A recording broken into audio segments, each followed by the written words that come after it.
Hello and welcome to The Art of Selling. I am Chloe and this show exists for one reason, to change the way that we as women sell. So if you are a woman and you're ready to get dangerously good at selling without losing yourself in the process, you are absolutely in the right place. So today we are going to be talking about something that I think holds more women back from selling than almost anything else on this planet. Like, honestly, I think it holds people back so far.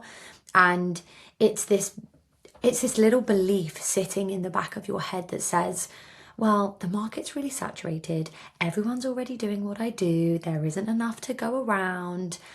And I'm going to talk to you about why that is just absolutely not the case and why that is so not true, and how to remove that fear and remove that doubt and live in a more abundant mindset when we are coming from the art of selling and learning how to sell. So make a really good example of living in this sort of scarcity mindset of, there's not enough to go around is, have you ever opened Instagram or social media and you've seen another woman in your industry who does a very similar thing to you and they're doing really, really well, and your stomach goes into these knots, like you just feel sick, you, not in a happy way either, you literally feel that the world has just completely collapsed. It's this feeling and this fear, this feeling that everything has ended.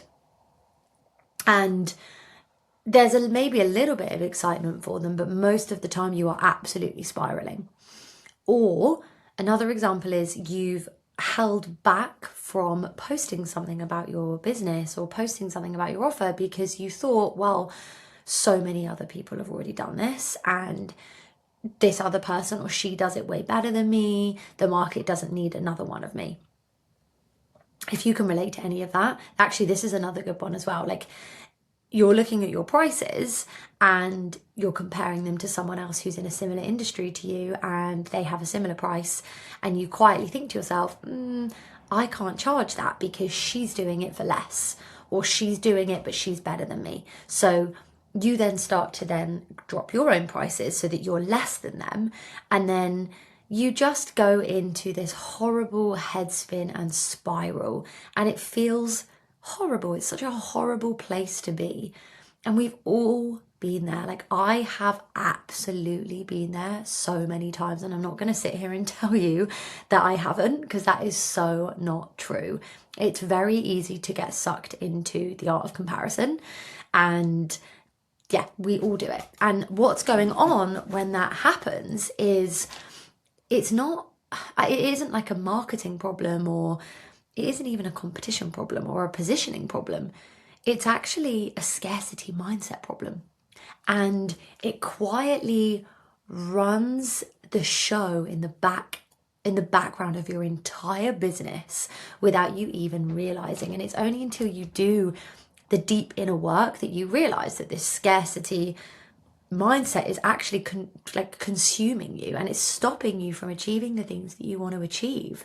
So today we are going to start unpicking it, because once you really tap into the frequency of fully believing that there is enough to go around, the way you feel, believe, and sell your own offer, your own business, and yourself as a person completely changes. And tapping into that frequency is how you're going to be able to completely transform not only your business but also your life as well. So scarcity mindset isn't this made up term that someone came up on TikTok. I think we've all seen it on TikTok. It's quite a big fad word now, and lots of people bring it up. But actually it's been around for hundreds of years, and honestly, more recently it is everywhere. If you haven't heard of it, I'd be very surprised, especially if you're on this podcast. So many mindset coaches and mentors are teaching it now, and thank God. Like, honestly, I've watched more women work on this in the last couple of years than ever.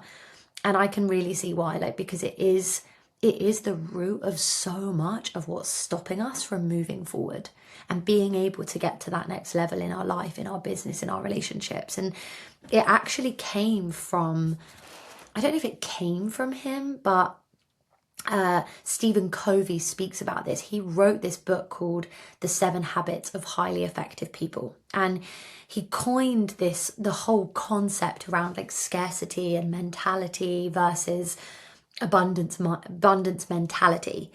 And the way he describes it is so brilliant. If you haven't read this book, I would highly recommend reading it. It is so incredible. And he says that most people are deeply scripted in scarcity mindset, like deeply rooted in us is scarcity mindset and mentality.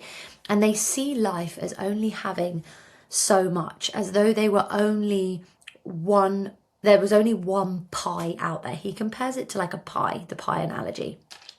And if someone else gets a big piece of this pie, it means that there's going to be less for everyone else. And this pie, you know, in our world, in this pie analogy, can be compared to things like, you know, our customers. The pie is the money, the pie is the opportunity, the pie is the abundance, like the amazing opportunities that we can have in life. And when you're in scarcity mindset, you really believe that there's only one pie and you're watching everyone else cut into it, panicking about this slice that you're going to be left with. You know, these tiny, tiny little slithers. You've got this big pie, people are taking big chunks, and you're left with this tiny, tiny, tiny little slither. And you feel like you lost out. You feel like people have taken from you, that you've got nothing left to give, and that you live in this really scared mindset. But then he also says, the people with the abundance mentality, their pie just gets bigger. The more other people are winning, the more there is. Because, you know, it's never really about a fixed amount in the first place. We can always make more pie. You know, when you think about cooking, you don't make a pie and then it all goes. You can just make another one. And that's how you live in abundant mindset. We can just whip up a new batch. We can make a new pie. If everyone eats our pie, that's fine. We'll make a new one. And when you look at trying to sell your offer or grow your business or find your dream client, it's so hard to do that from scarcity, because in your head, all those clients have already found their solution. You know, they've already bought from someone else. There's no one left for you. And every time you see someone else launch something, you get really scared and you feel that more of this pie is going and that you're going to be left with nothing. So you then become the person that starts to undercharge because you're really terrified that your ideal client will choose the cheaper option, or you don't post about your offer because you don't want to look like you're competing, or you take on clients who really aren't right for you because you're scared there won't be another one coming along.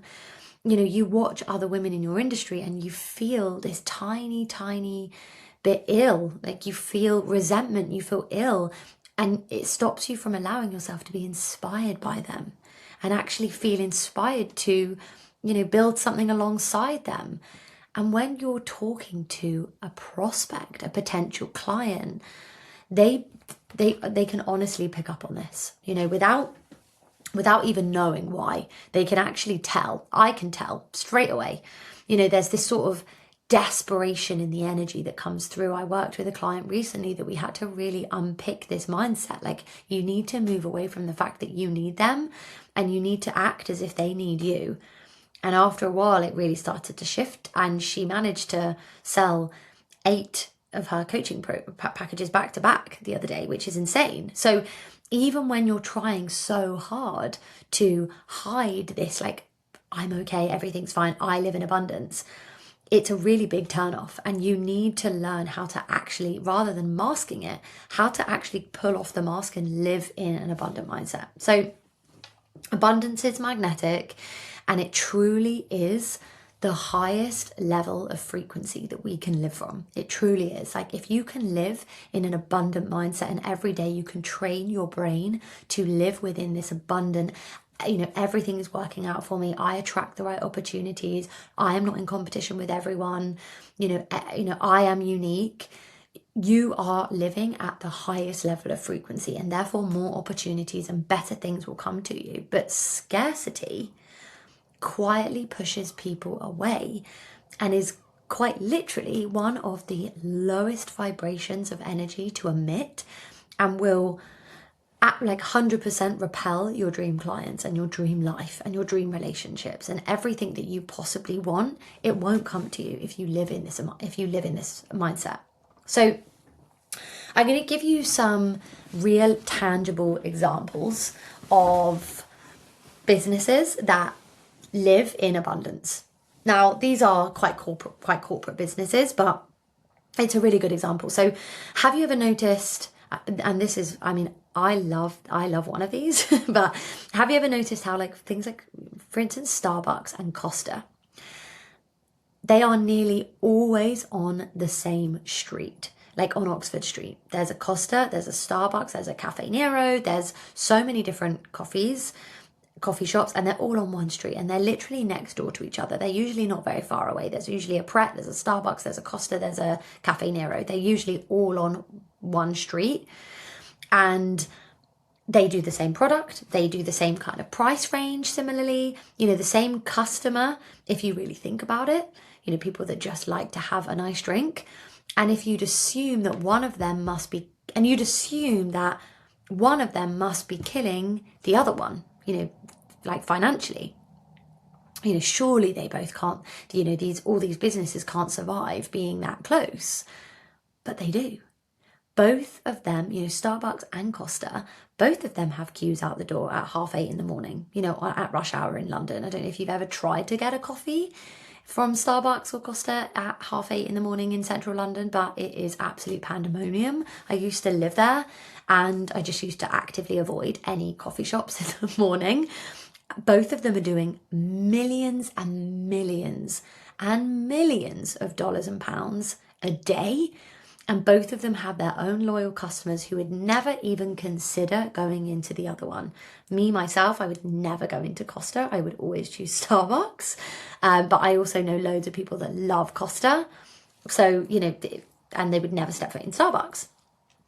And it's because the market isn't actually a pie, as we say, at all.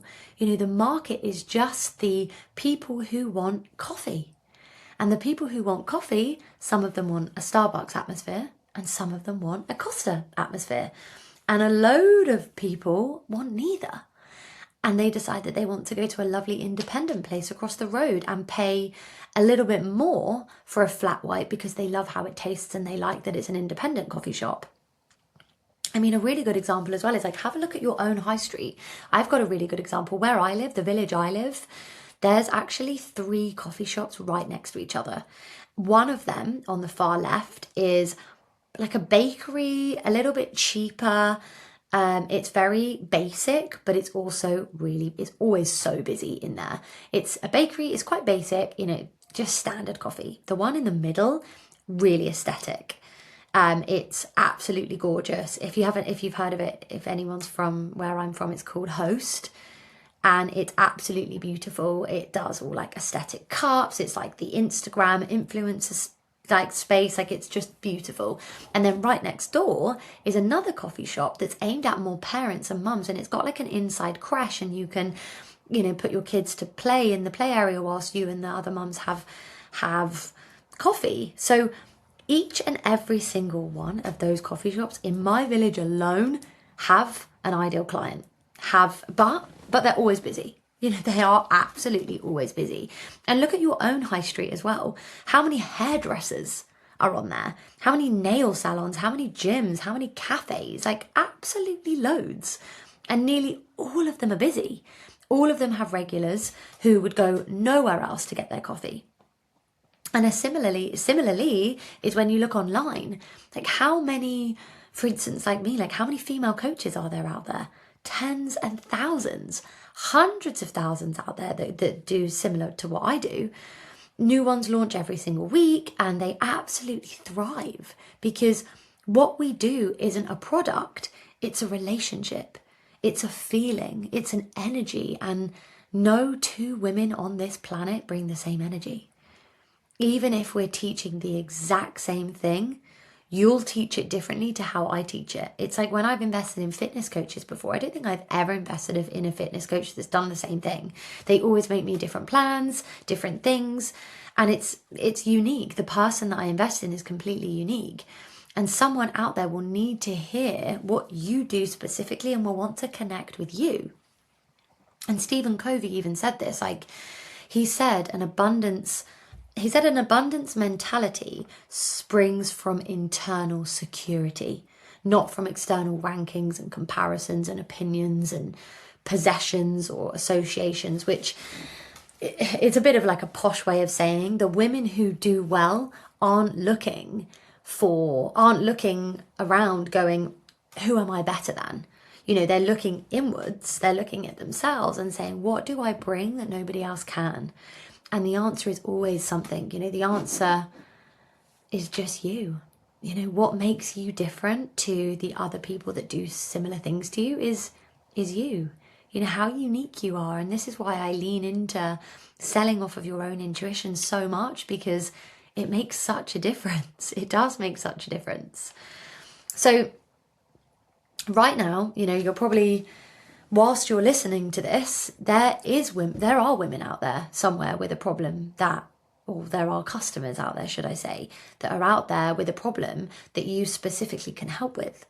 And they might be on the school run or at their desk or sitting in a car not wanting to go into the job that they hate, or sitting behind their desk and feeling like they're massively overweight, or, you know, just all these different things.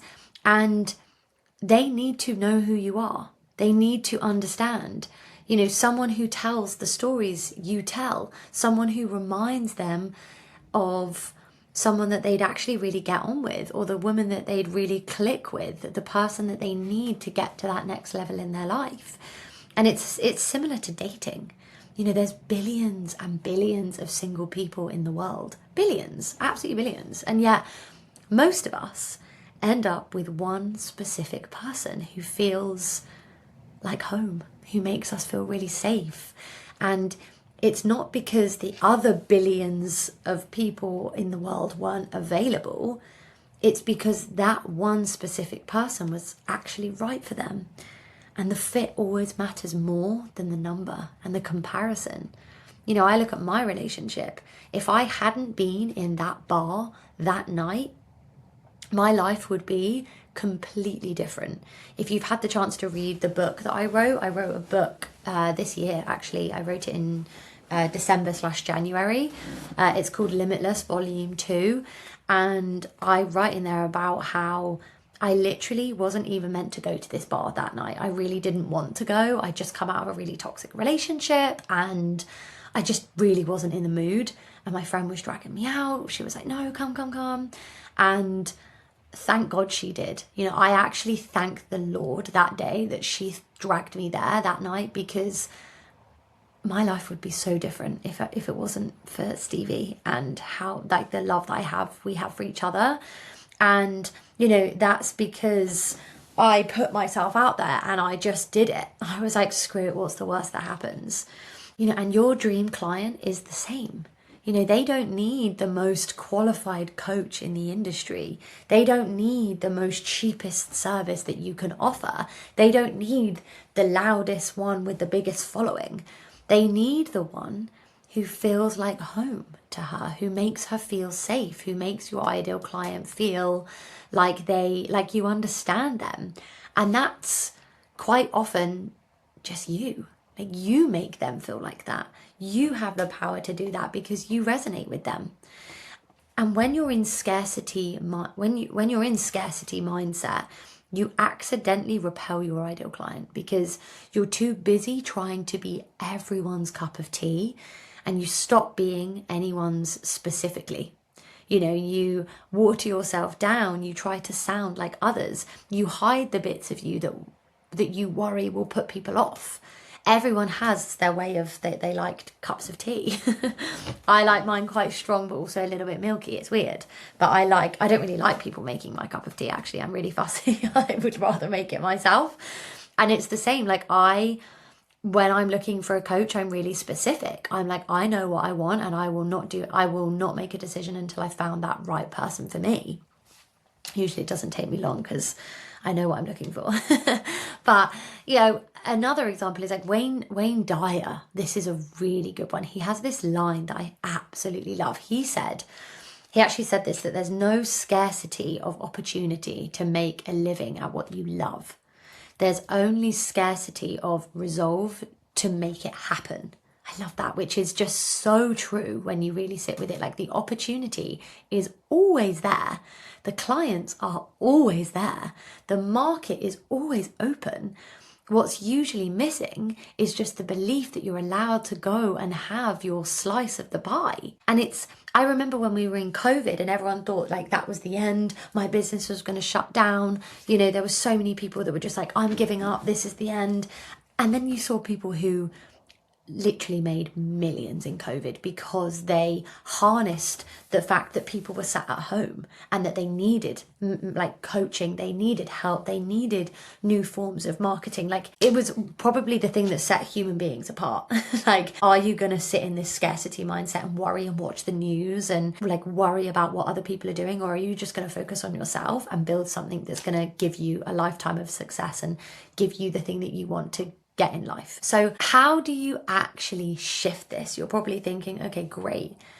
You know, this is where I'm living. I do feel like I live in scarcity mindset, and now I feel like I'm ready to step into abundance mindset. And don't get me wrong, it's very easy to get back into scarcity mindset. I do it sometimes myself, especially when it's time of the month for me. I can get into like a bit of a head spiral, but I'm going to talk you through the things that I know work for me, that help me stay on track in abundance mindset rather than coming off the track and falling into scarcity mindset. So number one, first, you need to stop watching your competition if it bothers you. For me, I've learned to watch my competition and thrive off of it, and I love it. But there's a lot of people that I work with that find it really triggering, and that's okay. So for now, I want you to mute them. You can unfollow them if you have to, but you can mute them as well. It doesn't need to be forever.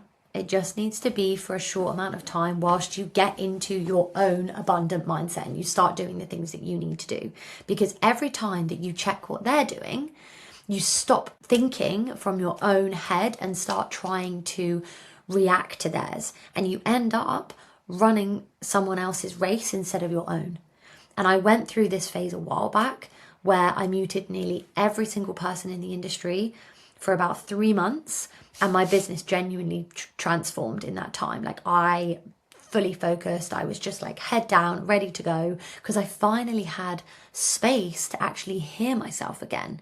I had to mute everyone that I was comparing myself to and just go, it's okay, like, I'm going to do this, and then I can watch them and like later on. So secondly, you need to celebrate other women in your industry. This is so important. Now, it coincides a little bit because if you need to mute people, this is what I did. So I muted people for a long time, about 3-4 months. I muted people, and then I came back on, and I was so in my abundance that when I saw other people doing similar things to me, I was just so happy for them and so proud of them and so rooted for them. I was like, you're going to crush it. You are amazing. So if you do feel like you need to, mute people, that's okay. Come back to this. But if you don't, make sure that you are celebrating other people in your industry. Not fake, not with loads of heart emojis under their posts. Like, actually celebrate them. Voice note them or write meaningful messages, buy their book, recommend them to people. There's a woman who I know actually who has a podcast similar to me, and she's just been up for a prize. And I noticed when I first heard it, I was like, oh, I wonder if mine will ever do that. I wonder if that will ever happen. And then I thought, oh my God, why do I even care? Like, that's amazing that she's done this. And I just literally, I voted for her, I messaged her, and I was just like, you are incredible. I'm so proud of you. Well done. You know, this is amazing. What an accomplishment. You know, share things about other people. If you like other people's podcasts, if you like other people's posts, share their stuff because you genuinely mean it. Because what you wish for others is what comes back for you tenfold. Every single time. The energy you put out about other people's success is the energy that comes back around for yours. It may not be that same person, but it does happen. And the more you give, the more you get. I truly believe this. If you want to live in abundance, be okay with giving and not necessarily receiving, but knowing that what you give will come back to you in tenfold.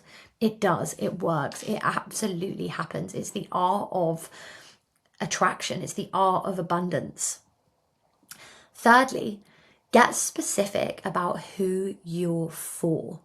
Not who you can serve, but who you're actually for. Like, you know, your dream client who would walk past Starbucks because she's a Costa girl. Or the dream client that, say for instance, my village, like I love the Middle Cafe. I've got to be honest. I love the aesthetic in there. I love the way they make my coffee or my matcha. I love the way they make me feel, you know, and either cafes either side aren't offended that I don't go in. They're not bothered because they know that I'm not the right client for them. You know, the person who would scroll past 1,000 other businesses that do the same thing as you because they're specifically looking for you, your vibe, your energy. And the more specific you get, the more your ideal client will find you. And the less you need to worry about anyone else or what you do, because they can't be you. They can't replicate you. No one can replicate me. No one can be Chloe. No one can be me. I am me and I am only me. No one else could be me unless we brought in cloning. But nobody can be specifically you. And that's the whole edge. That's what makes you so unique. And fourth, this might actually, I think this might be the most important one. Watch your language. Like, catch yourself when you say things like the market's oversaturated, or everyone's doing it now, or there's no room left for someone like me, because your language is just your beliefs out loud. It really is. And every time you say those things, you're basically voting for that scarcity story to be true. I've had so many people in my life that I've told ideas to, and I've said like, oh, I'm going to do this. And they've gone, oh, that's a really oversaturated market. Be careful. That's not going to work for you. And be careful who you surround yourself. Watch your language, but also watch the language of other people around you as well. Because as soon as someone says that to me, they're instantly put into a realm of people that I'm very careful about who I tell things to. There's people who I'm excited to tell things to, like my next business idea, my next thing. And then there's friends who I love dearly and who are my best friends, and I would speak to them all the time, but I don't necessarily tell them about my plans because I feel like they live in scarcity mindset and they always worry for me. So Tony Robbins actually says this really well. Like he says, like whatever you hold in your mind on a consistent basis is exactly what you'll experience in your life. So if you're holding the thought that there isn't enough, your business will keep proving that back to you. It has to. That's just how it works. It's the law of attraction. That is just what happens. And so you need to hold on to a different thought. Hold the thought and believe, and remind yourself, like tell yourself every day, there is so much. That your ideal client is on their way to you, and that every other woman in your industry rising is actually really good news for you, because it means that this whole market is alive, and then there's more than enough room for you to grow in it as well. And hold on to that and watch your business, your life, your relationships, your your wealth, like everything will start to grow when you tap into that energy of abundance and you live within that abundance mindset. It can absolutely skyrocket everything that you ever thought was possible. So this week, I really want you to notice it. Like every time you catch yourself thinking that the market's really full, or someone else is already doing it, or there isn't enough, just notice it. You don't even need to do anything about it yet, but just see how often it actually happens, because I think it'll be more than you realize. Maybe journal about it as well, tap into that. And this is something that I go through in my coaching as well. It's like how to release how to release that scarcity mindset and live in abundance, and how to replicate that on sales calls, how to bring that into your own business. Because once you tap into that, it truly changes absolutely everything in your life. So if you do want to get more personalized help, and you do want to be a part of the community of other like-minded women who are wanting to scale their own businesses and learn how to sell and tap into abundance, you can DM me on my Instagram. My Instagram is at @ChloeTucker__. And you can DM me the word abundant, and I will send you a short video of exactly how I can help you. If this resonated with you today, I would love for you to share it with any other women, or, subscribe to me on Spotify. It really makes such a difference. This is episode 5. I can't believe we're on episode 5. This is so amazing. And I just know that it's going to be such a beautiful journey that we're all going to go on. And I just hope you've loved every second of this. If you have any comments or thoughts, please leave them in the comments below, and I would love to see you over on Instagram as well. I share a lot of tips on there as well. So I will see you next week, and I can't wait to dive in deeper into becoming better at selling and becoming dangerously good at selling. I'll see you next week.